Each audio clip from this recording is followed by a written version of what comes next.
सरकार सैयदना गौसे आजम अब्दुल कादिर जीलानी रदी अल्लाह तआला अन्हु जिस हाल में बगदाद तशरीफ लाए थे उस जमाने को याद करें, उस जमाने को याद करें। वो ऐसा जमाना था कि उस वक्त हक बोलना एक जुर्म हो गया था। शिया नवाज खलीफा मौजूद थे। हजरत अबू बकर, हजरत उमर का नाम लेने पर भी मस्जिद के दरवाजे पर कोड़े मारे जाते थे। ये वो हालात थे, उलमा की जुबानें गंग थी, बोल नहीं पाते थे। खुतबा क्या देना है वो बिल्कुल स्क्रिप्टेड, जो खलीफा है वक्त चाहे बस उतना ही। ये दौर गौसे आजम के जमाने का भी था। उस वक्त हक बोलना एक बहुत बड़ा जुर्म था, उलमा को कोड़े मारे जाते थे। आपको पता है उसी बगदाद में सिर्फ एक हक बात का ऐलान करने की वजह से इमाम अहमद बिन हंबल को 300 कोड़े मारे गए थे। उनकी पीठ झुक गई थी, उनकी रीढ़ की हड्डी टेढ़ी हो गई थी। कोड़ा किसको कहते हैं? कोई रस्सी को नहीं, चमड़े का वो बेल्ट जिससे वो मारते थे तो जिस्म की चमड़ी लग करके आ जाती थी। इतने बड़े इमामुल हदीस कोड़े खाते थे तो किस बात पर? सिर्फ हक बात का ऐलान। उन्होंने ये नहीं देखा कि ये क्या चाहते हैं, बल्कि हमेशा ये देखा कि मेरे नबी की शरीयत क्या चाहती है। मेरे अजीजों, यही बड़ी करामत है। गौसे आजम की बड़ी करामतों में से करामत ये है, उस जमाने में आप बगदाद तशरीफ लाए जब हालात ऐसे थे कि हक बोलना दुश्वार था, और आप जब मस्जिद पर खड़े, मस्जिद के मिंबर पर खड़े होकर ऐलान करने लग गए, हैबत ऐसी तारी थी कि कोई आपको रोक ना सका, और आपकी ये हक्कानियत की तबलीग फैलती गई, फैलती गई। शुरू में 10 लोग, फिर 20 लोग, फिर 100-200, फिर 1000-2000। गौसे आजम ने चंद महीनों में जो खुतबात दिए, आपके खुतबात का आलम यह था कि फिर 70,000 का मजमा बराबर सुनने के लिए आया करता। और गौसे आजम का ये खुतबा एक नहीं, हजारों खुतबात हैं। जब जब आप खुतबा देते थे, रिवायात में बताया गया कोई एक मजमा भी ऐसा नहीं जिसमें हुजूर गौसे पाक की तकरीर के बाद जनाजा ना उठाया गया। हर खिताबत के बाद। और बोलते क्या थे? सरकार गौसे पाक रदी अल्लाह ताला अन्हु मिंबर पर खड़े होकर बयान कर रहे हैं।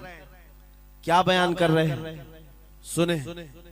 एक दिन आप हजरत अब्दुल जब्बार को बैठाए, अपने बेटे को, वो बयान करते रहे। उसके बाद उतर करके आगे कहा, अब्बा जान आप जो बयान करते हैं उसमें जो रिक्कत तारी होती है वो मेरे बयान में नहीं होती, आप बयान करें। गौसे पाक मिंबर पर खड़े हो गए और सुनो, 70,000 का मजमा है, अपने घर का वाकया बयान कर रहे। मेरे घर में आज एक अजीब हादसा हो गया। अब्दुल जब्बार की माँ, यानी अपनी बीवी के बारे में कह रहे हैं। कहते हैं अब्दुल जब्बार की माँ मेरे लिए दही मट्टी की हांडी में जमा कर रखी हुई थी, एक छीके से लटकाई हुई। गर्मियों के दिन थे, आज मेरी भी ख्वाहिश थी दही खाने की। मैं घर पहुंचा दोपहर के वक्त, दही की हांडी मेरी बीवी ने उठा करके दस्तरखान पर रखा था। मेरे पहुंचने से पहले ही एक बिल्ला आया घर में और पांव से झपटा मारा, वो दही का मटका गिर गया, टूट गया और दही पूरा जमीन पर बह गया। न माँ खा सका, न मेरी बीवी खा सकी। इतना बयान करना था कि लोग ठाड़े मारकर रोने लग गए, कपड़े फाड़ने लग गए। लोगों के अंदर जोश हाल से कैफियत बदल गई। मेरे अजीजों, कोई अपने घर का वाकया बयान कर रहा हो कि दही की हांडी फट गई, दही बह गया, इसमें कौन सी ऐसी बात है रोने की? ये हमारे और तुम्हारे लिए हो सकता है। गौसे आजम का मजमा भी अहले दिल का हुआ करता था, वो बसीरत वाले लोग बैठते थे। गौसे पाक क्या बयान कर रहे थे? गौसे पाक के बयान का मतलब ये नहीं है कि अब्दुल, उनकी बीवी दही की हांडी जमाई थी और उनके लिए खाने का इंतजार कर रही थी। गौसे आजम अपने वाकये से दुनिया की हालत बता रहे थे। ऐ लोगों, जिस तरह मेरे घर में आज मेरे खाने से पहले दही का मटका टूट गया और दही बह गया, सबकी हालतें तकरीबन ऐसी होती हैं। इंसान अपने लिए इतना कमाता है, माल जमा करता रहता है, और जब उसके खाने का वक्त आता है, मलकुल मौत पंजा मारकर रूह निकाल लेता है। और सारा माल उसका धरा का धरा रह जाता है, ना वो चख पाता है ना खा पाता है।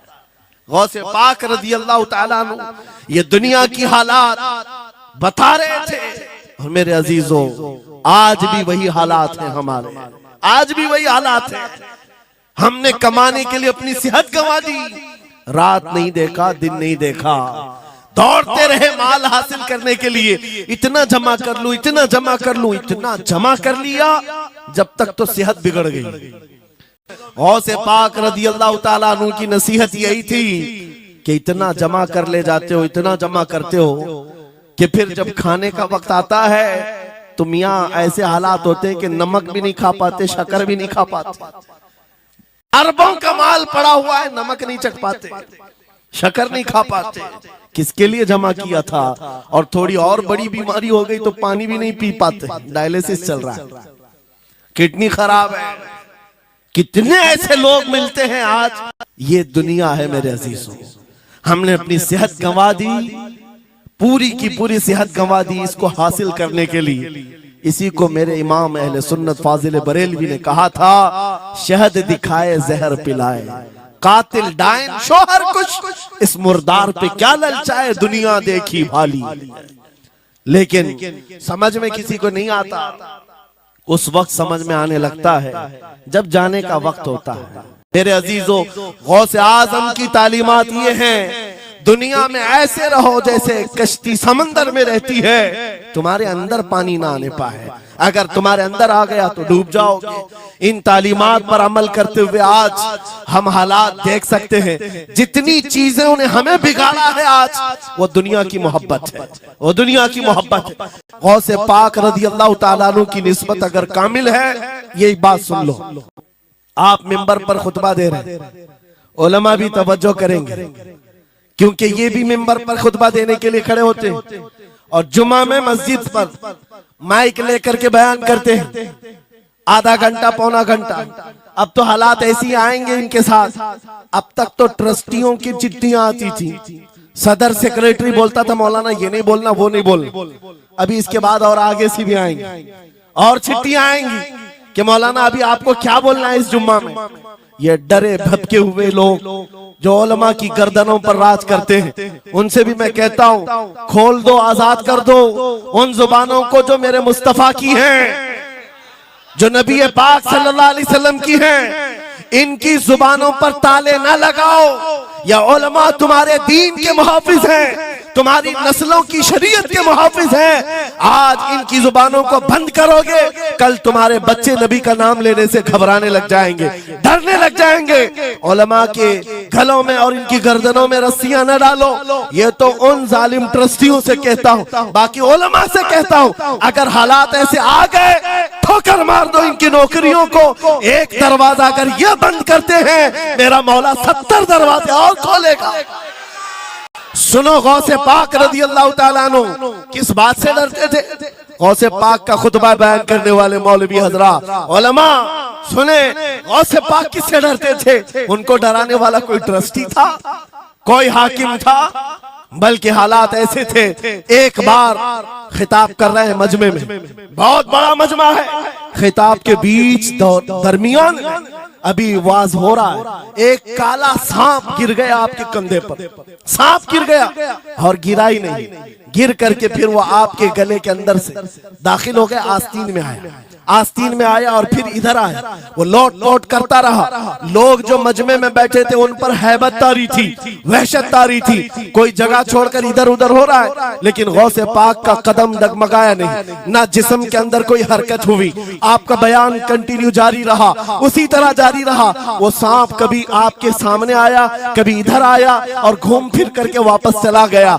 बयान आपका मुकम्मल हुआ। लोग खड़े हुए पूछते रहे, या सुल्तान अल औलिया सय्यदी शेख अब्दुल कादिर जीलानी, आपके साथ ये जो माजरा हुआ, ये सांप इतना खतरनाक था, देख करके हैबत तारी थी और आप अपना बयान कंटिन्यू जारी रखे हुए थे, ये क्या माजरा है? गौसे पाक फरमाते हैं, वो सांप तो मुझसे कह रहा था, ऐ अब्दुल कादिर, तुझसे पहले 70 औलिया को भी मैंने ऐसे ही आजमाया है, 70 उलमा को मैंने ऐसे ही आजमाया है। और आजमा कर चला गया। गौसे पाक क्या फरमाते सुनो, ऐ लोगो तुम मुझसे पूछ रहे उससे डरता था या नहीं डरता था, बात सिर्फ इतनी है, मैं उस कादिर का बंदा अब्दुल कादिर हूं, उस कादिर का बंदा अब्दुल कादिर हूं। मेरे उसकी कुदरत पर ऐसा यकीन है, अगर मौला ने मेरी मौत लिखी है तो ये काले सांप से क्या चूंटी से भी हो सकती है, और अगर मौत नहीं लिखी इस तरह के 1000 सांप मेरे गले में आए मेरी मौत नहीं आ सकती। मेरा उसकी कुदरत पर यकीन कामिल है, इसलिए मैं उसका बयान कंटिन्यू रखा, जारी रखा। आज मैं यही कहता हूं, ऐ सुन्नी मुसलमानों और इन उलमा से भी, अगर हमारी मौत लिखी है छोटे से हादसे से भी हो सकती है, और अगर नहीं है तो वक्त का प्राइम मिनिस्टर भी तुम्हारी गर्दन पर पैर रखे मौत नहीं आ सकती, क्योंकि कादिर मुतलक मेरा रब्बुल आलमीन है। वक्त का बादशाह भी तुम्हारी गर्दन पर तलवार रखे नहीं आ सकती।